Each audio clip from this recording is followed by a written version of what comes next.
राधे राधे।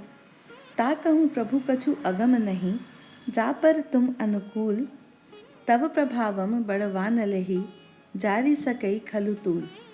श्री गोस्वामी तुलसीदास जी द्वारा रचित श्रीमद् रामचरितमानस के सुंदर कांड के दोहा क्रमांक 33 की सरल व्याख्या करते हुए भगवान मैथिली शरण जी कहते हैं कि जितनी सफलताएं हमें मिलें उसका श्रेय प्रभु को देना चाहिए। उनकी कृपा मानने से साधक में असीम बल आ जाता है और वह निरंतर बढ़ता ही जाता है। यह अहम शून्य हुए बगैर संभव नहीं है। हनुमान जी कहते हैं, प्रभु जिस पर आप अनुकूल हैं, आपकी कृपा जिस पर है, उसके लिए संसार में कुछ भी अगम नहीं है, बल्कि सब कुछ सुगम है।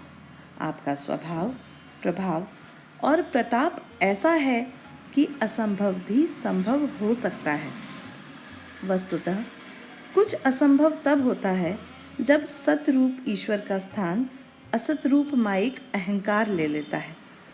हनुमान जी कहते हैं कि प्रभु, समुद्र में उठने वाली दावाग्नि जो क्रमशः समुद्र के जल को जलाकर कम करती रहती है, पर यदि आप किसी रुई की बाती पर भी अनुकूल हो जाएं, तो वह रुई उस बड़वानल अग्नि को भी जलाकर भस्म कर सकती है।